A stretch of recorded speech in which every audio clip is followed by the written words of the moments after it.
All right. 11 hours ago. I haven't watched it yet, but let's go.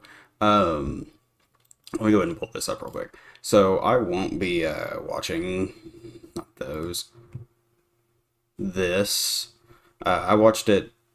I did record, but there's nothing in here. I watched it on a different account, but there's nothing in this video that we didn't know already, and it's a lot of just people talking about it, not about the game. It's like just standard stuff that's like, yeah, that's kind of obvious.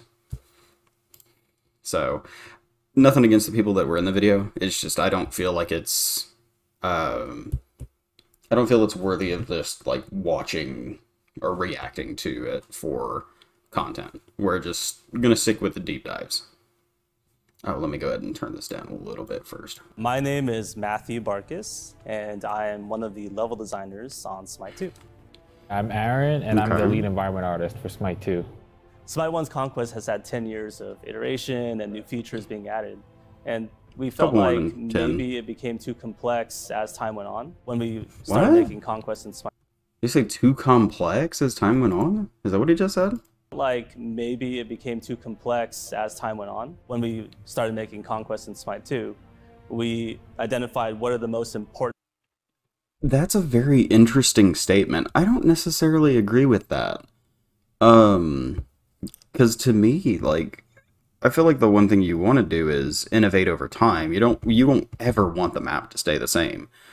Um, Take Dota, for example. Hell, even League. I just use Dota because I'm a bit more familiar with Dota. I mean, hell, at one point, Roshan, for those that don't know. Roshan was over on like the right hand side in the river, and they moved him over to a more symmetrical spot in the left hand side, literally in the river, not along one of the banks. Not only that, their map has consistently changed. Like, yes, the jungle itself has looked fairly similar over time, but they've also made different pathways, added outposts, shrines. Like, it was constantly changing. One map that stayed very much the same over time was Heroes of Newerth, if anyone ever played that.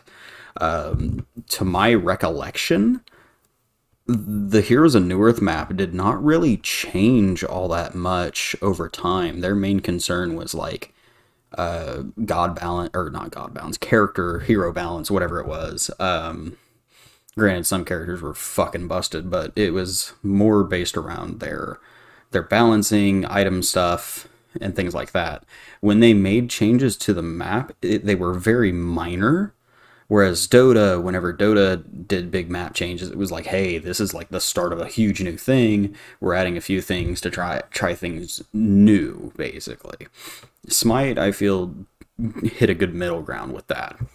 But let's continue before we keep just expounding on that. Things that Conquest needs. So the lanes, the towers, the minions, the titans, and the jungle camps. And then we tried to deepen those things first before we decided, okay, let's add something new.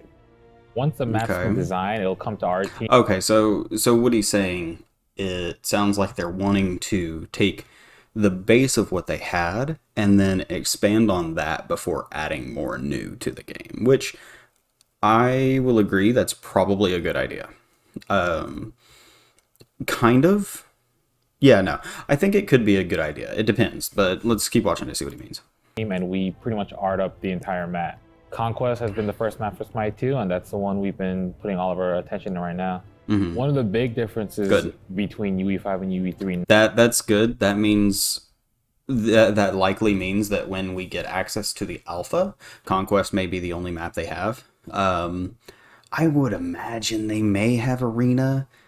Part of me kind of hopes not. Like, I know it will be added eventually because, in all honesty, I believe Arena is like one of the most popular game modes, if not the most popular, next to Ranked. But yeah, I think if they stick with just Conquest for right now, that's perfect. Now is that we can actually help other teams facilitate a lot with creating the map. So for instance, design, we would have to either do something for them, or they would have to wait on us. But now we have pipelines in flow where we can really collab with each other pretty nicely now. In Smite 1, the floor that you stand on is just one big giant mesh. And if we ever wanted to make a change to it, we'd have to ask the art team to go and repaint the whole thing, make adjustments. I didn't know that. That makes sense, though. Like, for how old Unreal 3 is, that absolutely makes sense that it's all just one mesh.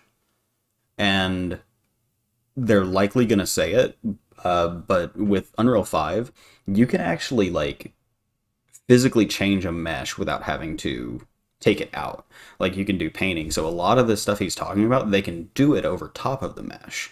Like I said, he's likely about to mention that, but that saves them a lot of time. So not only can they, like, they can alter things on the fly if they want, but they can also make very big changes very quickly. To it, and it would take a long time. Now in Smite 2, we can just paint directly onto the mesh. So I can even go in as a designer and just make changes. We also have a lot more freedom with the amount of stuff we could put on the map. And not only can we put more stuff in, but we can also make it run better, smoother for all the players so they can really enjoy it. We definitely want the environment to have an impact in some of the gameplay, and it should make it a pretty dynamic experience. So there's a lot of different ways you can interact with the map. We have a new interaction system where you press a button and you either pick something up or you channel onto it and something happens. So we have jungle buffs from Smite 1, but now instead of walking over to pick them up, you have to press the interact key. The nice thing about this is that new players oftentimes... I don't know. I don't care for this. This will definitely be for new players, probably, just to keep them from taking buffs they don't mean to. People that have played for a long time, it's going to be hard. I would say it's going to be hard for us to adjust our muscle memory, but I think we'll get used to it over time. It's just one of those things where it's like, I get it, but at the same time, it's definitely more for like the door thing where he spent 10% of his HP to open up a door that looked like it went into the fire giant pit. It's more for interesting choices in game, in moments, you know what I mean?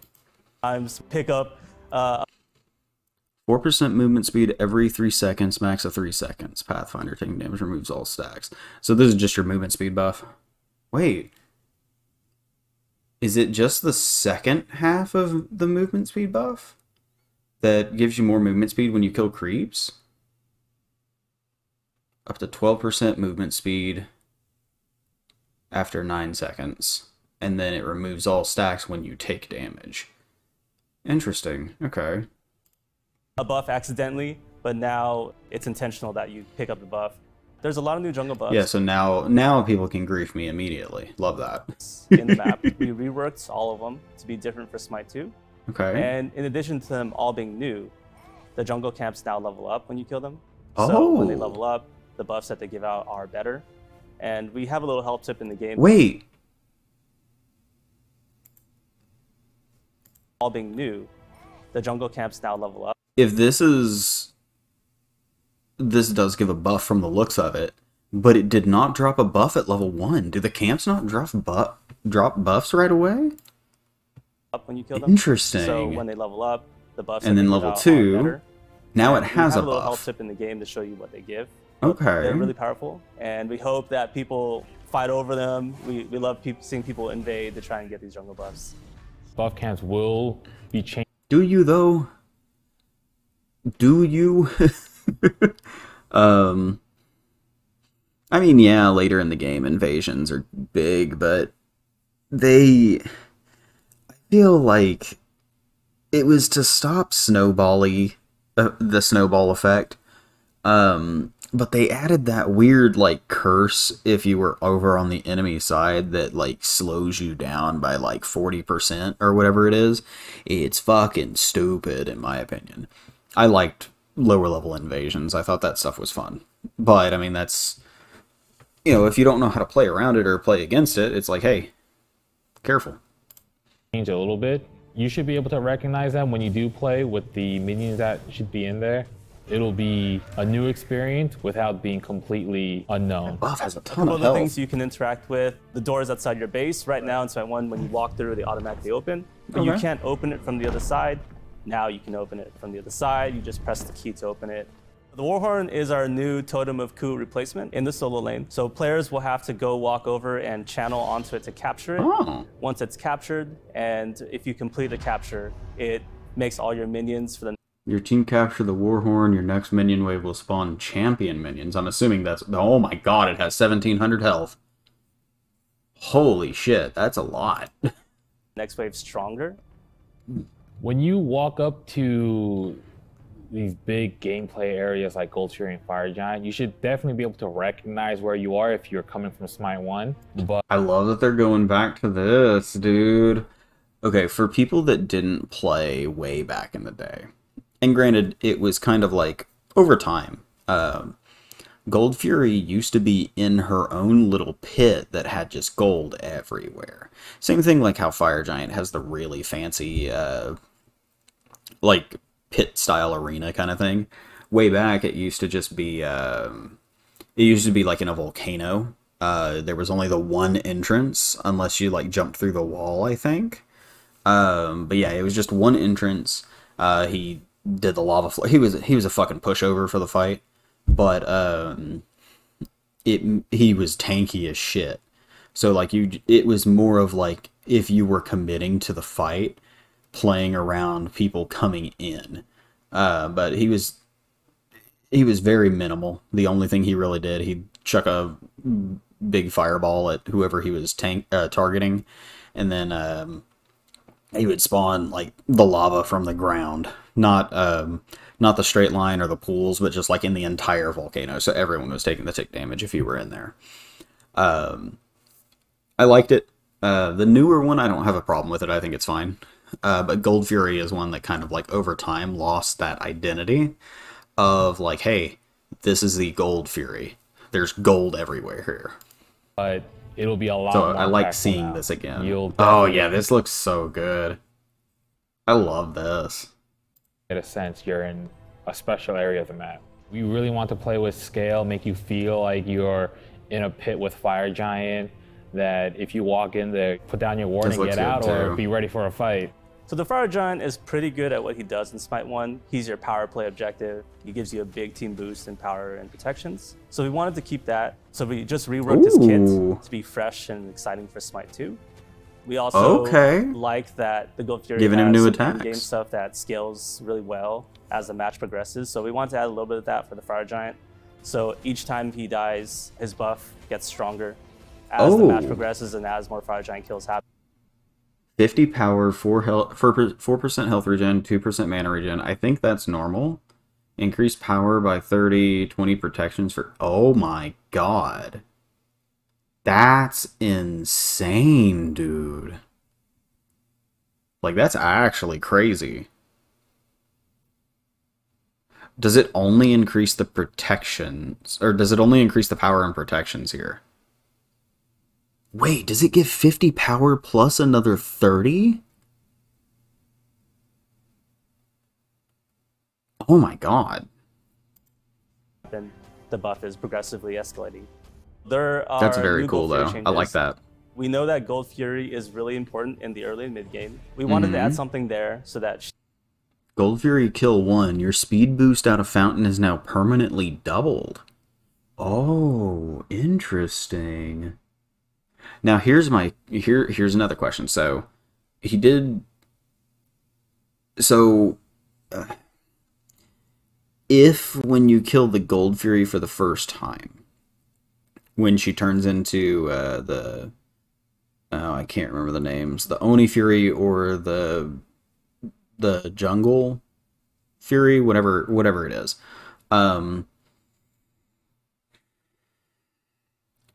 If she still turns into that, if the enemy team kills it the next time, do they get the movement speed or do they get a different buff since it would be like number 2?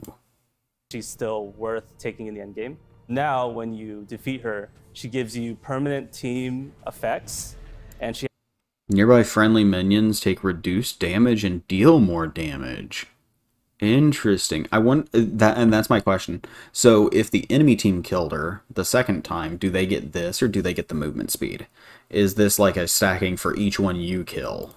He has 3 of them. Once you get all 3, the Gold Fury then transforms into the Ancient Fury, and this Ancient. Okay, that may have answered that question. Once you get all 3, so that would likely mean if the enemy team kills her, then they get the movement speed. Fury. Sorry, let me jump 3, back. the Gold Fury then transforms into the Ancient Fury.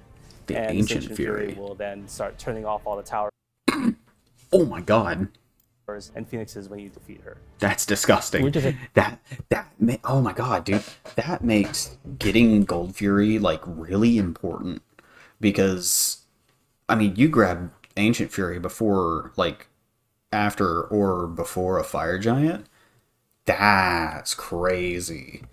That sets up so much for a team fight. Excited that Even everyone will be able to play ending the Smite 2 game. in its new form. Smite 1 has been going on for a long time now, and I feel like this change 12 years. 13? 12. I think 12. I think closed alpha or closed beta was 12. I think so. changes. The only good things are going to come out of it.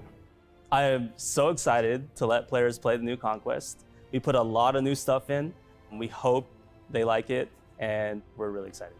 I want to play the game. I say this at the end of every video. I want to play it. Give it to me now. Spring. I mean, we're getting there. We're getting there. It could be in like 2 months, 3 months. That'd be awesome. All right. Well, hopefully you all enjoyed. I thoroughly enjoy going through these videos, especially with my experience in Unreal now since I've been learning it. The fact that I noticed that the moment they mentioned the mesh, I knew exactly where they were going because it's been stuff that I've been working on too. So I'm excited with every single one of these that come out. Hopefully you enjoyed. I certainly did. Give Smite 2 now, I guess. Alright, y'all take it easy, guys. Later.